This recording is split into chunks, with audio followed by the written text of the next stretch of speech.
Hi guys, welcome back to the What's True Health podcast. You're joined by myself and Victor with special guest Daniel Arbilla. We've had Daniel on in previous episodes, so if you want to find out more about him, feel free to go back and watch those episodes. But again, welcome back, Daniel. Caught me just in time for a sip of water. Welcome back to me. So I hope you haven't had like too much of me. It's been a short time between drinks, but hopefully it's been useful for discussion points. And we've been having some chats as well before this episode. So I'm interested to see where this conversation goes, how it emerges. Definitely. Yeah. I think the conversations we had before will shape what we talk about now very differently. So we'll see how that plays out. All right, Victor, off you go.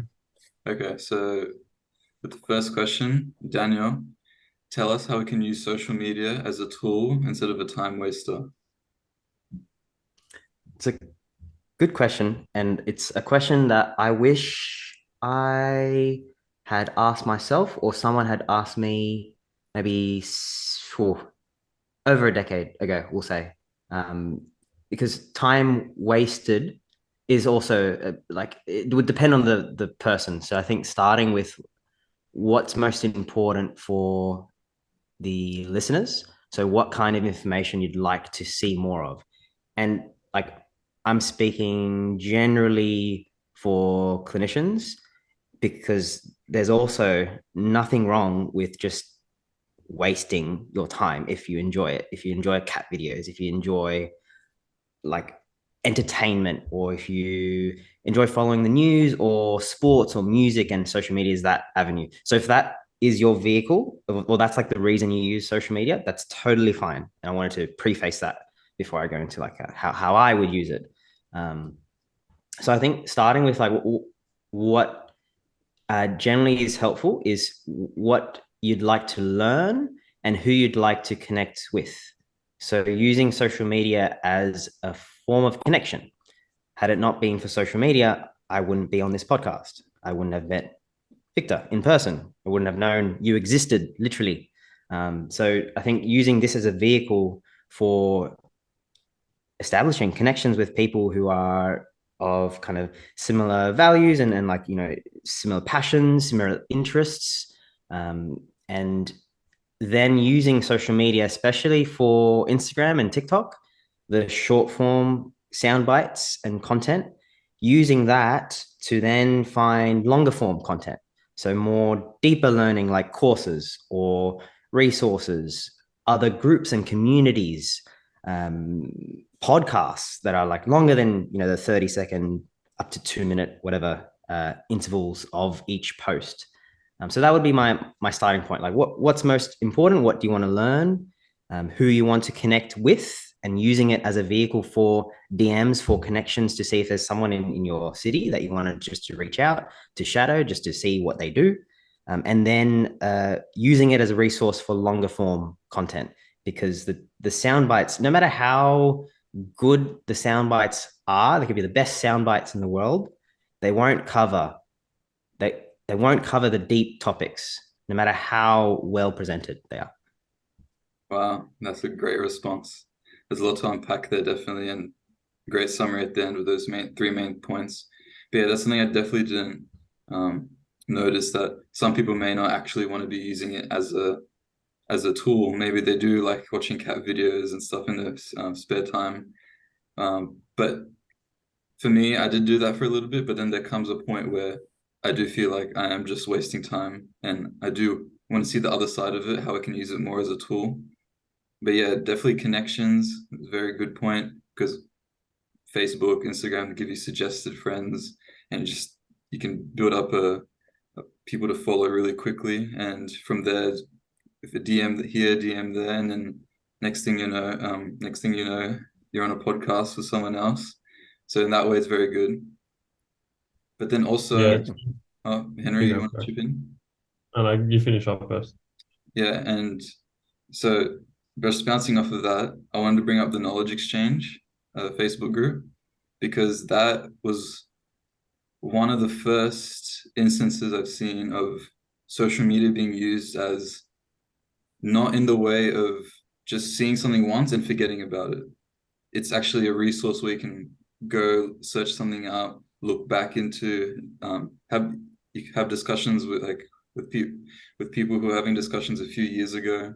I've never ever seen social media being used in that way, and it's very interesting seeing that for the first time. And now, it truly gave me a different look on how social media could be used actually. Yeah, nice.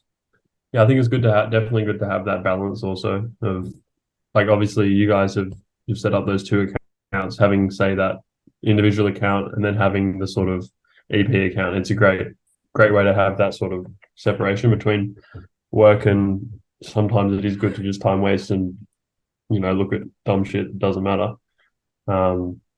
Because it sort of leads into our next question, Daniel, is, as a clinician yourself, because you've worked for many years in that sort of role, how can you deal with burnout considering there are no breaks like uni? Because it's not like, say, other professions, like, say, teachers who get, weeks of break during in between semesters and sort of stuff like that. So yeah, how do you deal with it? It's again a big topic, and I would reflect on my own mistakes, honestly, with not having boundaries and with going through what I would classify as exhaustion and like a bit of cynicism. That's one of the top two kind of features where you feel like work has seeped into everything that you do. And there's also no break, there's no recovery, there's no rest, there's nothing else apart from work. And this is individual as well. So some people could, for instance, have a really amazing network, support, resources around them, and they work 60 plus hours and they want more work. And it's actually fulfilling and satisfying for them. It ticks all their needs, and that it's the kind of life that they want to live. So I think burnout or I guess the amount of work rather for one person can be completely different for another person. And that comes to the common misconception of burnout, is that it's the individual's fault, or it's just because of the workload. It's just overworking. So I think this is a great question. And again, I'm like really amazed that I wish I had this kind of question and answer. I wish I had this podcast when I was a student, because it's scary. And I honestly avoided full-time work for 2.5 years in my experience. So after my fourth year, I graduated, and then I did 2.5 years of a Bachelor of Arts, focusing on psychology. And I was doing casual roles. So I have literally avoided full-time work. And this was one of the reasons. I felt I wasn't prepared, and I didn't want to work so much that I only have 4 weeks holidays. I still wanted to travel. I still wanted to do my own thing. So I think having these discussions is important to find out what's viable for you. What are your financial kind of concerns, and how can you create boundaries so that you don't feel exhausted, you don't feel completely depleted. And then it goes into, okay, now that you know this, for students who are listening, now that you know this, what kind of workplace structures and systems can help you and keep you from feeling exhausted, keep you from just complete negative and cynical thoughts about your job? And so things like a flexible workplace, things like a supportive community where you can ask ideas, where your ideas are heard and valued. So you're not just another cog in the wheel, just doing what other people tell you, particularly for new grads. So I think that would help filter out the workplaces that just aren't for you, and you can actually develop and grow and become the clinician that you want to be. So then you don't just get stuck in a job that you don't like and feel burnt out after just your first year. And the last point before I ramble too much, healthcare professionals, there's a high burnout rate. There's a high rate of people leaving this profession because a billion fucking reasons. So asking this question, reflecting on it, and preparing for maybe questions you can ask in a job interview, maybe some systems and processes to work on your boundaries, maybe looking at like you mentioned, Henry, a separate account for your social media. Some people have a separate phone, even if it gets to that case. So having a way to still live the life that you want and not have to kind of work in a workplace that isn't supportive and isn't providing you the resources and the training and the people, the community that can help. Yeah, nice. It's good to hear. And so sort of when you did eventually, because I'm assuming you moved into sort of full-time work. When you did move into that, was that sort of easier for you because you found a good workplace, or what were the main things you sort of used to sort of not burn out? Or maybe you did burn out, I don't know. Like, yeah, just from Yeah, I'd personal have to yourself. like reflect on, it was 7 years ago now, or 8 years. And I did, so my transition towards full-time and looking back now, reflecting on it, it helped to have casual roles. And even for students, if you can have a personal training or casual coaching or reception at a clinic, like a casual role to at least see what it's like to experience a clinical role, and even like shadowing, or some people do sports coverage, like a weekend job. I think that's helpful to see what the workplace, the culture, and the context of clinical work will be like. So for me, that transition helped me. And for my own burnout, it was, so I had like my own feelings of depletion and exhaustion. And I noticed the pattern was whenever I was around people that didn't allow me the autonomy to practice. So I don't, and it's not helpful to name names, individuals, even workplaces, even like professions. But it's helpful to look at, okay, what's the theme here? And for me, that was autonomy. If I wasn't given the choices or the opportunity to practice in a way that aligned with the kind of clinician that I wanted to be, it got to the point where I was like, okay, I might as well just do this for myself. So when it got to that stage of I'm not learning, I'm not growing, and it's actually harder for me to practice in this context, in this environment. Nothing wrong with the context environment. But if it's like that at that stage where I don't have autonomy, how can I do this on my own? Yeah, And that's okay. when I started the business. And I'm literally working more hours now. My workload is higher, but I'm not burnt out. I'm Yeah. enjoying my work. So I Yeah, think that autonomy was the biggest factor. yeah, you're That's a leading good it. point. Sort of thing. How it's not just overworking. You could be overworking, having lots of fun with talking to colleagues and having discussions, things like that. If it's something you really enjoy, yeah, a lot of people do think it's just overwork. Oh, you've been working too much. Maybe have a few days off. Maybe go do your hobby or something. But the actual team and company level and how that impacts on the individual level in terms of burnout is crazy, and it's something that's barely addressed. So yeah, talking what you mentioned, when you're going for a job interview, you can just see from that initial meeting if that's somewhere you maybe might be more at risk of burnout, might be less at risk of burnout, and then from there, it's kind of developing that sense of where you are on the spectrum. Are you more towards, am I feeling today a bit more on the burnout scale, a bit more, a bit less? And then what are some things I can do to bring it down a little bit? So yeah, Yeah, looking from that way is really unique, in my opinion. yeah, okay. Yeah, because I feel like a lot of sort of new grads, and correct me if I'm wrong, but I feel like a lot of new grads get chucked straight into the sort of high volume sort of practice work, and that sort of deters a lot of people before they can sort of see the whole scope of where they could be sort of working, practicing that sort of stuff. So yeah, I think it's definitely a good point you raised there about just going out there and having even having three different sort of types of work practices or jobs. You know, one being an EP, one being an S&C, or working in a club on the weekend. That's a really good option for someone who's just come out, I think.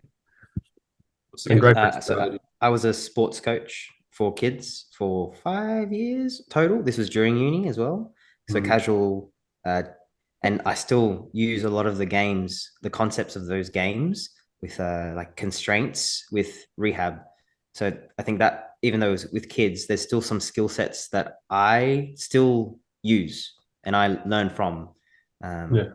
And yeah, financial considerations as well. If you need to work at a bar or a cafe or just make ends meet, like obviously do that. I think if you do have the opportunity, if you can work like coaching, personal training, and just seeing what it's like, having a head start, because it's a system-wide issue. It's not just like university's fault, or it's not the clinics that are out there. It's not their fault. It's a combination of the university assessments have a certain criteria and they meet that criteria, and then it's kind of up to us as clinicians to figure out where to go and to bridge that gap between the assessments and the knowledge that we gain, the skills that we gain, which are valuable skills from uni, into wherever we want to practice.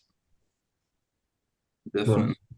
Nice. I think, like you mentioned, going straight from the uni environment where you've got um, the most stress towards your final exams, and then you got a big break, few months break to just relax. It's very different to once you graduate, going into the workforce full time. So definitely having a background in personal training or even reception, if you can get your foot in the door, see what it's like, it might be able to prepare you a little bit for what happens once you actually graduate. But moving Yeah. on from that, Yeah.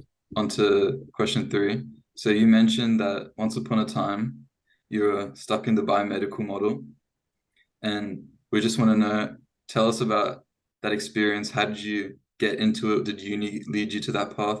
And then from there, how did you discover about the biopsychosocial model of pain? And before you start, make sure you define those terms just Yeah, for our so I think viewers. it would be a good idea to define what biopsychosocial is. Okay, so biomedical. The start of this from a science literature perspective was in 1977, and I won't do a boring historian kind of rant here, but that's the year that George Engel, who was a physician, no, he was a psychiatrist to be exact, wrote papers introducing this concept of a biopsychosocial approach. The reason for writing it is people were clinicians, physicians, in particular the medical community, so doctors were treating people in particular in his area of mental health in a way that was just the biomedical, just the body, just the biological, just treating people through what their condition and what their diagnosis was. So he was like, hey, did you know psychology influences biology? And hey, did you know isolation has physiological effects? And so biology, psychology, social side of things. I was going to say sociology. That's like a bigger field in itself, which also is part of the S. But BPS, biology, psychology, and the social side of someone's life literally all impact and influence each other. So it was trying to get towards a more human-centered approach. So that was in 1977, so whatever, 46 years. And unfortunately, it's a concept that, and it was also meant for teaching, it was meant for education, it was meant for research and studies. So it was very, very new. And there's studies showing that it takes literally decades for research to translate into practice. And I'd say this for this one, there's still a lot of gaps. So what I was taught and what is still being taught when it comes to complex human person-centered approaches is still within a biomedical lens. So a biomedical lens, to classify and define it, is you find what is wrong with someone. So you find out the pathology, the faulty movement pattern, the weak muscle, the tight structure. You find out what is wrong or deviating from normal based on whatever fucking measure we're using and assuming. So we're finding out what is wrong with someone. And then, so once we find out what's wrong with someone, we can then provide a medicine, or we can then provide a fix. So for instance, strengthening what is weak, or loosening. I'm using these terms and there's so much to unpack within these terms, but bear with me. So like loosening what's weak, And then therefore that will be the fix. So if you have a diagnosis, you find something in the body that's wrong with them, and then therefore you know what to do to fix them. What happens is you can have someone with more than one diagnosis. So then you go back to the drawing board and you're like, fuck, I've got a framework and like this kind of system to work with like knee osteoarthritis, but then they have type 2 diabetes, and then they have cardiovascular disease, and then they've got like just fear and anxiety. That's like a normal part of their process. I don't know how to deal with that. That's the psychologist stuff. So you see that we're kind of segmenting, we're putting a whole human into a box. We're classifying that person with their lived experience of suffering into a category. Now, where that is helpful would be things like literally where there is something that's specific and needs a specific cure. So cancer, if you don't do chemotherapy, radiotherapy for the specific cancer that someone has for their diagnosis, it's probably shit healthcare. So in that context, absolutely, we still need that biomedical. For germs and pathology, we still need an antibiotic specific to what is wrong, specific to the pathology. However, I've just strawmanned. Did you notice? I separated biomedical and biopsychosocial. Biopsychosocial includes all that I just said. It includes, you can have a BPS approach to someone with cancer, to someone with a pathology and COVID. And I'm like, my voice is raising because I'm fucking angry because people don't understand this. So biopsychosocial includes all that we know. So don't throw away what university teaches us, and it's important for students. There's still a lot of value of learning biology, of learning pathology, anatomy, biomechanics. We just have it now in a bigger lens, and we're zooming out to see the whole person. That shit takes time.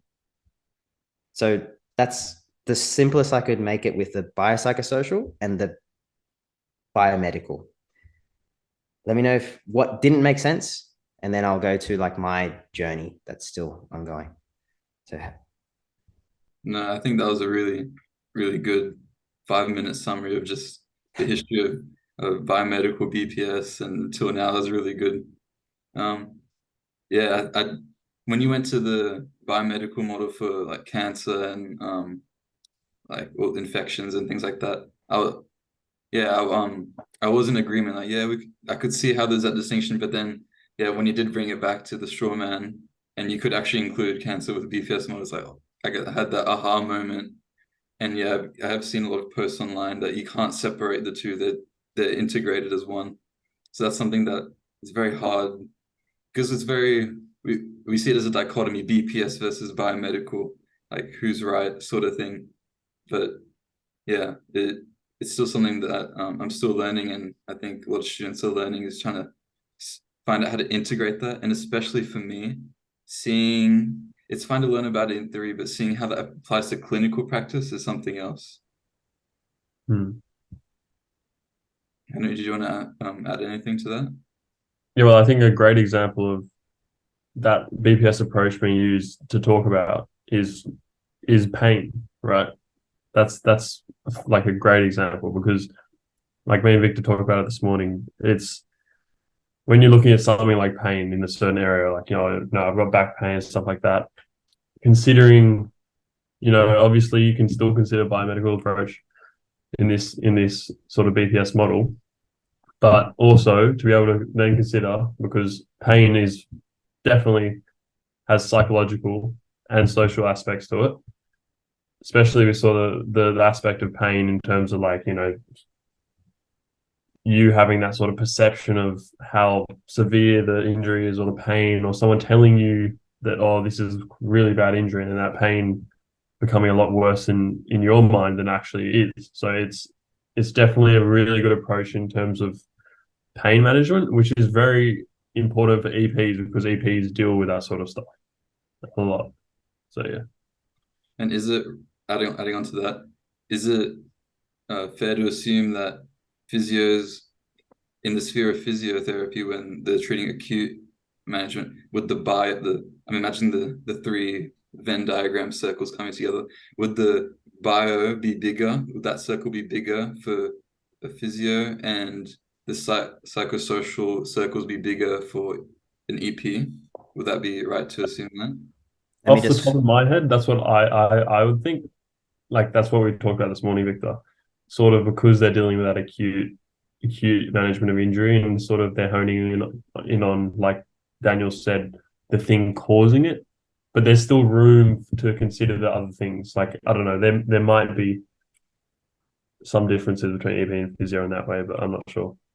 So there's a lot in there. And I think the starting point and where my mind went to was the cake analogy. And I have literally some pizza crust, which I'm so amazed and not shamed at all to have.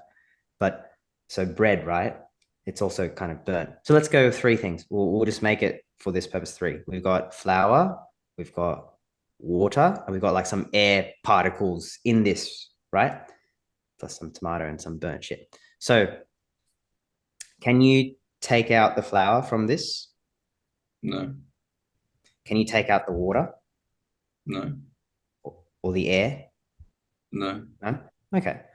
So this has emerged through the combination of all three.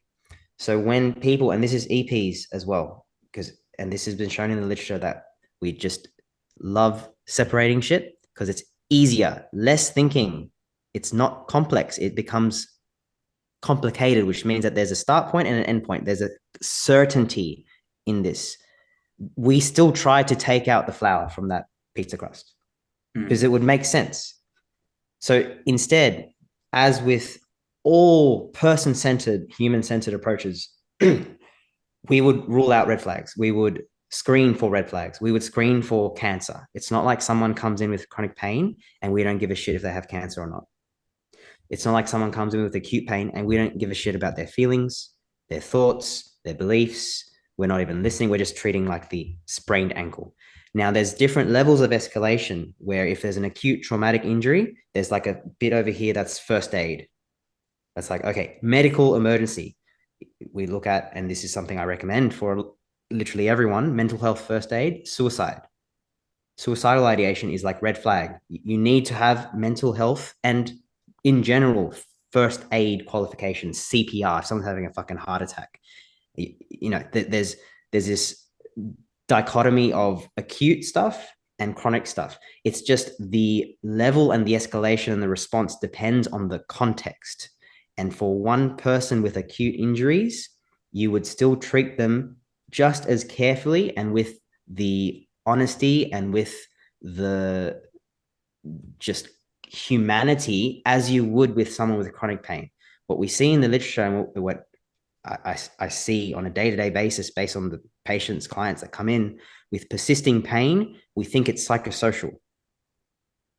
We think it's in their head, or they get the idea that it's in their head. So just on that, just because it's an interesting point, how, as a practitioner like yourself, how would someone, so obviously you consider and you think in your mind yourself that this could be psychological or, stuff like that for this certain patient.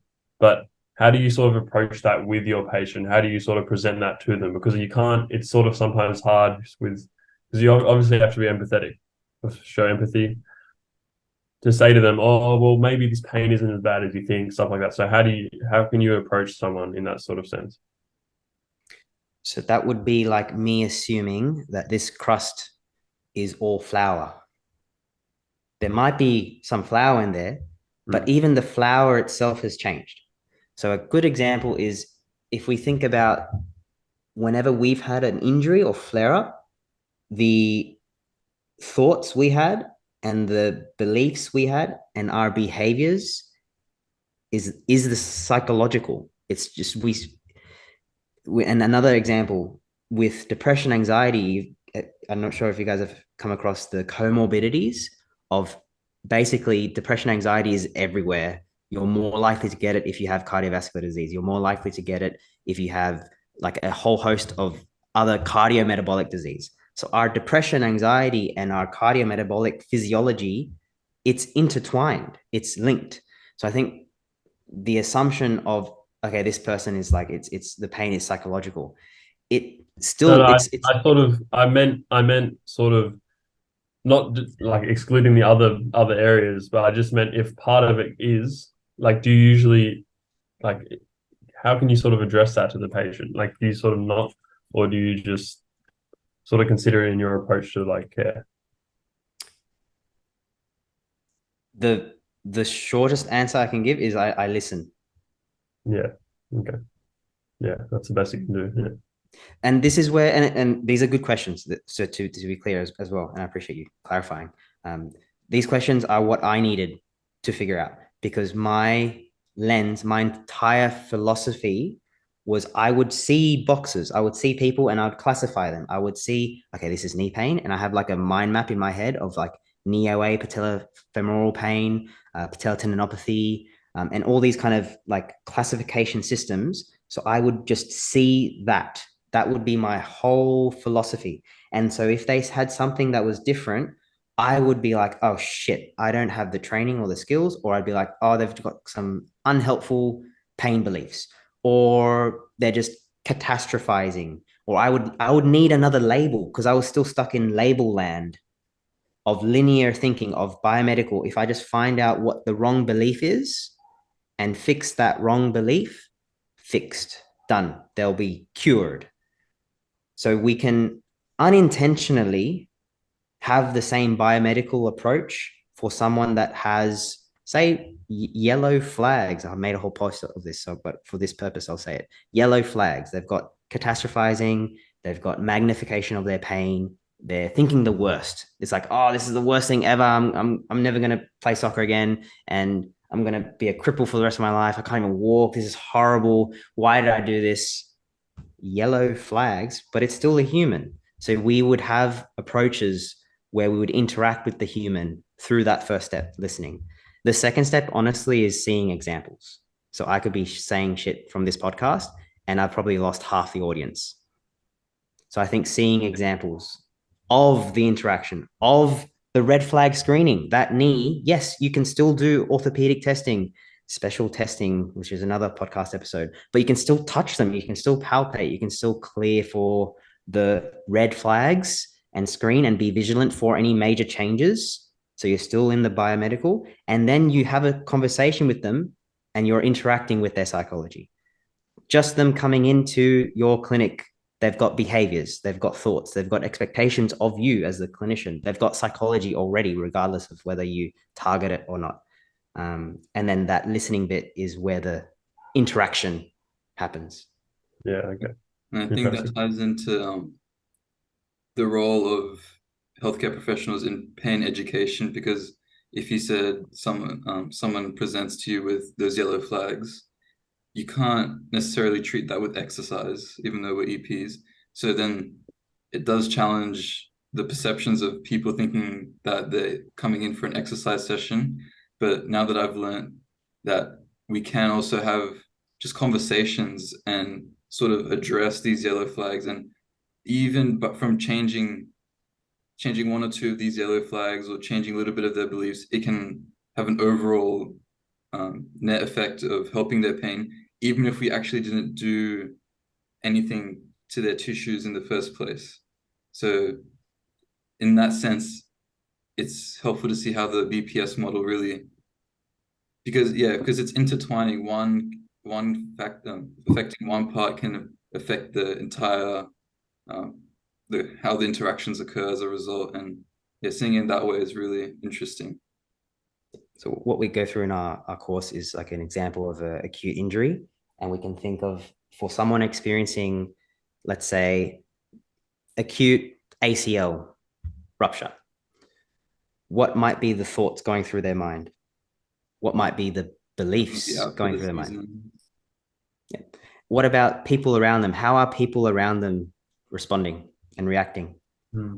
Like how, well, it could be, well, there's massive variance. They could either be like, oh, it's okay, or they could be not helping with catastrophizing. They could be like, oh, how did this happen? What did you do? Sort of thing. Well, there's this stigma and this whole sort of like if you say in like in a soccer team or anything like that, oh, this person did the ACL, everyone knows. They might not even know what the ACL is, but everyone knows. There's a large population that knows or ACL, that's really bad. You know, You'll that's be out for ages. horrible injury. So that creates that whole sort of perception. And then for the person with the actual injury, everyone's saying, "Oh no, I feel so bad for you," makes it even worse and stuff like that. And that can obviously that can influence things like sort of conservative versus surgery and stuff like that. So it's definitely a big factor, and that's how Absolutely. it ties back into that sort of Putting it in framework. an example like that really makes you think like, oh my God, just Yeah. from injury and like you've already got these factors coming into play that Mm. otherwise would have been ignored under the biomedical model, which is crazy to think that some Yeah. people are practicing in that way. Yeah, like when I had like a sort of avulsion fracture of my ankle, right? It was when the medical one of the medical professionals put it forward to me like that. For me, that was like, oh shit, I've got a fracture in my ankle. But after actually looking at myself and sort of seeing more about it and sort of hearing from other people, other professionals, that I realized that wait, hold on, this avulsion fracture is tiny. It's not actually that severe. Like so, there's the way medical professionals can present information as well does affect that a lot because that's a very influential scene in terms of what the professionals tells you. Yeah. So No, literally the words that they use made you feel something. It Mm. changed your feeling and changed your perception, Yeah. and it would have changed what you did, like how you behaved, how you Mm. saw your ankle, Yeah. how like much guarding versus less guarding. So that's such a insightful experience. And obviously, sorry that you had to experience those stuff, but like it's a helpful to reflect on our own lived experiences of pain, because Yeah. it's just a good reflection of how integrated and interrelated the factors are, the whole factors are. Mm. And Yeah. yeah, I really think that's the missing link with the having an example like that, just going through the ACL rupture, really puts it into practice. How can we apply it? What does an actual situation look like? I've been reading a lot about just through Instagram, through the knowledge exchanges, and it's a bit just the theory sort of part, but actually seeing what it looks like in real life, that really reinforces it that it is something that should be done. So yeah, I Yeah. think that's the missing link for maybe some students or other people that are listening. Yeah, have go through some examples, see what the psychological, what are the social impacts that are affecting them. But yeah, Yeah. Yeah. Definitely. did Some you good want to points go there. to the next question, Henry? Uh, I think it's your turn to read out one, is it? My turn. Oh no, it's mine. Oh no, it's your Oh, you turn. go. Whatever. You go. You go. You know All what right. I'm up to.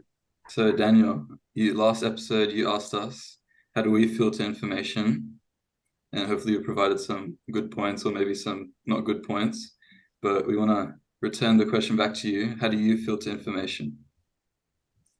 Yeah, it's hard because it's easy to go, especially with social media. We want quick information, and by we, I mean the system is designed so that we get quick information. So it's not like our individual fault that we go into like this is right, this is wrong, and we want like a short, sweet, simple answer. So I think that's important to note. The medium, the context of the information that we filter is fast. It's like trying to stop a ceiling fan that's on its high setting, trying to put your hand through the ceiling fan, like in and out as the fan is spinning, because that's the news feed. It's literally hundreds, thousands, millions of data points. There's an algorithm designed to keep you on the app. And I'm speaking from like my own experience that it's easy to get sucked into social media. So I think that is important, the context of the information. So we'll start with social media. I would say most helpful framework is from street epistemology. So I'd recommend searching street epistemology. That second word's a fucking buzzword. I know it's hard. It's like, what the hell is epistemology? But search it up, because linking back to the previous answer, they show some examples of these conversations of going through what method are you using to come to your belief. So the shortest, simplest framework that we can apply when filtering information is what, starting with what is the claim, what is the actual information. what is the actual knowledge? And this is for like the content where there is like a caption. So there's some longer form content. If it's just some TikTok dancing and it's humorous, or it's like a cat or dog video, different context. But when it comes to, say, you're watching a clinician or you're looking at a podcast snippet, what is the actual information? What are the claims? What's the knowledge? What are they claiming?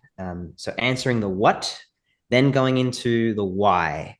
So what are the reasons that they are posting related to the what? So why is it that they said that, I don't know, a simple forward head posture is important?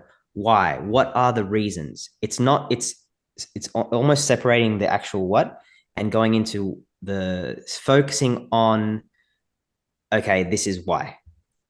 So you got what, why, and then finally, how. What sources have they used? How have they come to this? And this is something that is important even in reading research, even in diving into the articles. What are the assumptions that they're making? What are the actual claims? What's the question that this research study is asking? What methods are they using then to come to that conclusion? So what, why, and how would be the filter that I'd use for social media. How does that sound? And maybe with the time we have, I think we've got enough time to go through like an example of some questions that I would ask for a claim that you guys have. Yes, sure. But before we get to that, I just want to say that's an amazing framework because it's so simple and intuitive. And I feel like the layperson could even understand it. What, the why, the how. So three simple things. You can dissect any claim and really get to the value that you can get out of it. So that I just want to say it's simple but effective. And I might start using that from now on.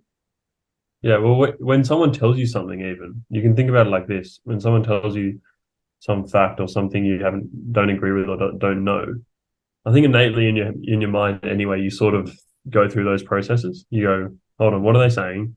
You go, why are they saying that? And then you sort of start to question where they get that from. So I think there's that innate thing, but it's just sort of making it but making you understanding that process makes it more of a critical thinking. And things like Instagram, I feel like it just becomes the beauty of people posting stuff on Instagram is they find it's easier to get away with not having to show why or how because each snippet is so quick and the viewers just, go to the next thing, go to the next thing.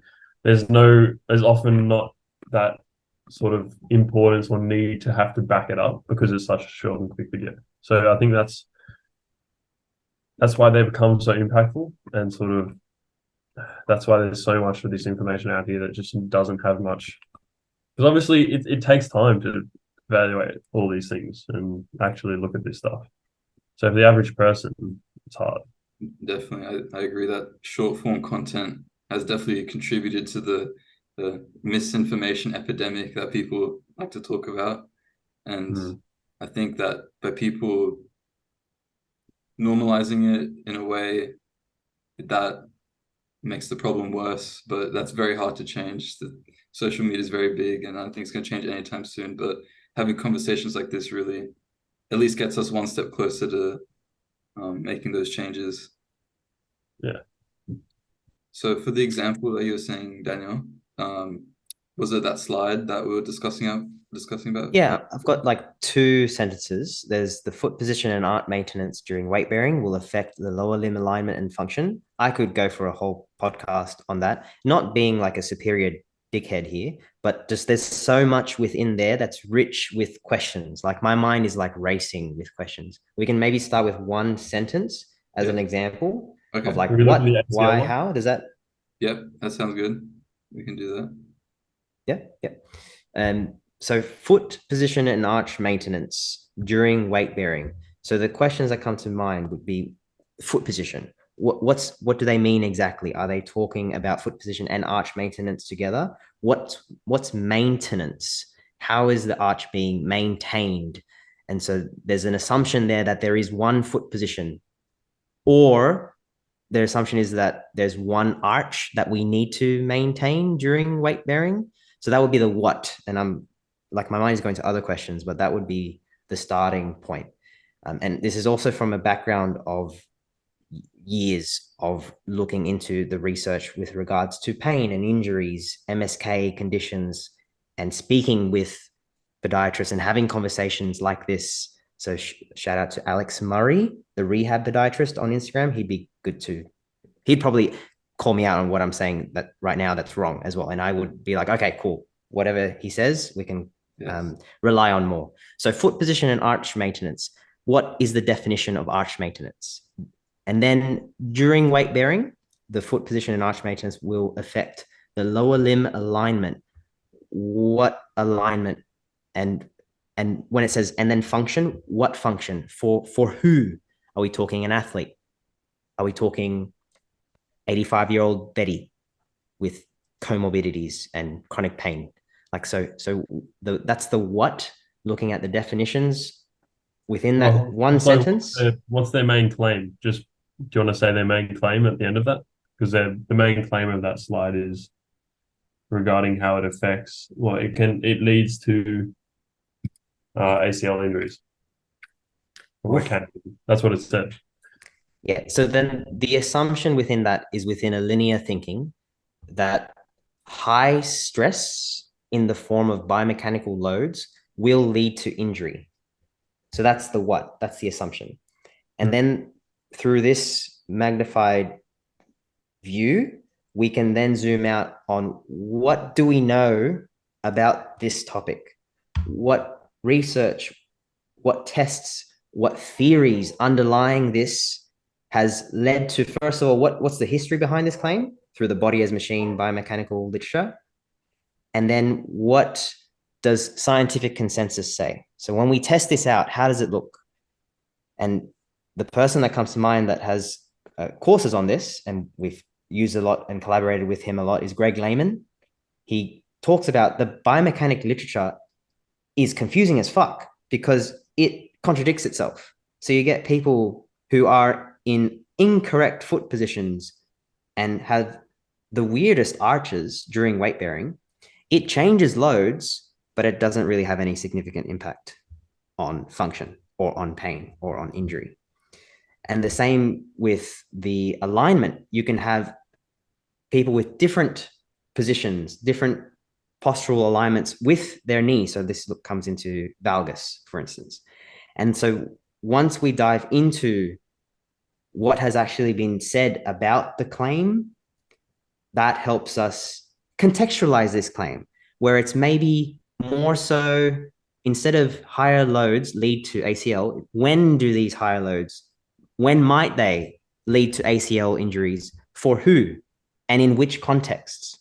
And then we can zoom in and on the actual claim and then change it. So maybe it's more in particular high velocity actions for people who are not prepared for these loads. In some people, because it doesn't have for everyone. There's like a few videos out there of AFL players landing on one leg. It's gruesome. Even there's one with Cristiano Ronaldo that comes to mind where he landed on one leg in the weirdest fucking position and he didn't get an ACL injury. So that kind of countered that claim. So it's for who is this claim applicable? And that's just the what. There's also the reasons why they say that. And this honestly is the responsibility of whoever makes that claim. Wow. It's not on us. That's important to know, because sometimes we see this and we're like, fuck, I'm dumb. I don't know any of this shit. But it's like, it's not your fault. Who said this? And it's their responsibility to give you some references and to explain the references. I could put any reference in, but explain what are the reasons linking it to this claim that you've just made. And then that's where they can be like, oh, actually, you know, you're right. It's only for unilateral landing in this population group. Thank you. Cool. Because I thought it was like a bigger claim. I thought it was all the time for unilateral landing for everyone that it would lead to an ACL injury. And the why can be as well. It can be sometimes from a place of harm. Like sometimes some people do actually want to spread that misinformation, but then it can also come from a place of just not knowing, or just they happen to come across this information they believed is true and they're just passing it on. So there is a range. It's not always assuming that this person's out to get you. Well, it's having resolve as well. It's having the statement that you have an answer. That's what people sort of search for and want to say and put forward, because that's easier to have an answer, a simple answer. Easier to test. It's easier to assess. It's like a multiple choice, right? Yeah. Or then we get a conversation about the education system and the faults that come along with that. Yeah. And it's very historical. So there's curriculums have been designed. I'm pretty sure I saw this slide 10 years ago. Wow. I'm pretty sure I saw this picture. I'm like, I've seen this picture somewhere before. Now, I could be completely wrong. I could be completely wrong, by the way. It was 2017 was the reference, so I could be wrong here. Yeah. But I saw that diagram. I'm like, I've seen this diagram before. Wow. So I think it's important. And this links back to the question of like how to filter information. I went through social media, but for students, you can start with tutorials. I think that's generally safest to ask a question, because if you ask a question in a lecture with 1,000 people, everyone will be like, shut the fuck up, I want to get out. So maybe in a tutorial, ask these questions. Just ask literally any question. It's better to ask a question that is maybe like close-ended and not really deep and meaningful, but at least it's a question. And then you start that interaction process, and then you get used to practicing what is the actual claim, details and nuances. What are the assumptions within that claim? What are the models that we use within that claim? And when does it apply? For who does it apply? And then what are the reasons for it? And then how did you get there? Yeah. It'd be interesting to talk to a lecturer or something like that, like, or a senior lecturer, because for them, like, it's interesting thinking about it in this way, because for a lecturer, they're trying to present information and teach, right? So for them, and students want to be able to learn what's right. And lecturers sort of search for concepts or information that's right, which they can present forward. So I think lecturers find it hard to know what to present forward, and it would be hard, honestly, to know, because if you're constantly trying to find what's right and it's hard to put forward and hard to continue to update. So yeah. Especially if you're focused on your research. Yeah. Exactly. Yes. So then I would never blame, I won't say never, but try to look at the system and the processes similar to the burnout question. What are the systems and processes within university? And things that come to mind immediately: funding models. What are people incentivized to do? Produce research, not to revise a 10-year-old consensus statement. It's the responsibility of the students. It's still kind of applicable. We could kind of, it's less effort because they're not getting incentivized to do that. It takes so much effort to do that. They have to change the whole curriculum. They have to also go through hoops to whoever decides on what the curriculum is. And then on top of that is with, I know APA have some kind of council or some kind of standards for their assessments in order for the universities to say that we've qualified them under APA guidelines or standards. And ESSA would have exactly the same. So the university, even the highest lecturer, associate professor, doesn't have the power to change what ESSA just deems as needed. So there's so many systems involved. I wouldn't blame a lecturer. I'd be very interested to hear what their thoughts are. And I think it's important to have these questions and just to zoom out on the systems and processes and contexts. And my answer to like what they should teach, what if they just taught us this thinking framework? This is critical thinking framework, because the things that we say now will be outdated in 10 years' time. So having the same what, why, how, having these processes to build up our knowledge bank and to filter the information, that's like a skill set. That's hard. It takes practice, and that can be taught. It's a subject all the time. I wish we got taught that. Well, crazy, like, just an example of that sort of how ridiculous that outdated model is like, of that sort of thinking, is like, even now the PDHP syllabus in year 12 and stuff like that still has this thing that it's a lactic acid system and stuff like that, which even one of our lecturers, we went through about how that is completely false and fake, and how that still sits in our education system for how many years. So it's pretty sad to see that sort of thing. But yeah, we need that sort of updated information. Yeah, when the education system is about monetary gain as opposed to providing the best knowledge, the most updated knowledge, then we shouldn't be surprised that these things happen. And I guess brings a bigger conversation about capitalism in general. But yeah, there's so much to unpack here. Yeah. So, and hopefully these feelings of like overwhelm it's like an indication that we're thinking. It's an indication that we're reflecting, and it's an indication that we're asking questions and we're continually learning. Just like the first time we ride a bike and we fall, we make mistakes. What do? We come back up and we ride it again and we figure out how not to fall. So in a similar way, we can be very wrong with what we're saying right now. It's not that we're bad. We don't go to a kid that fell off a bike. You bloody idiot.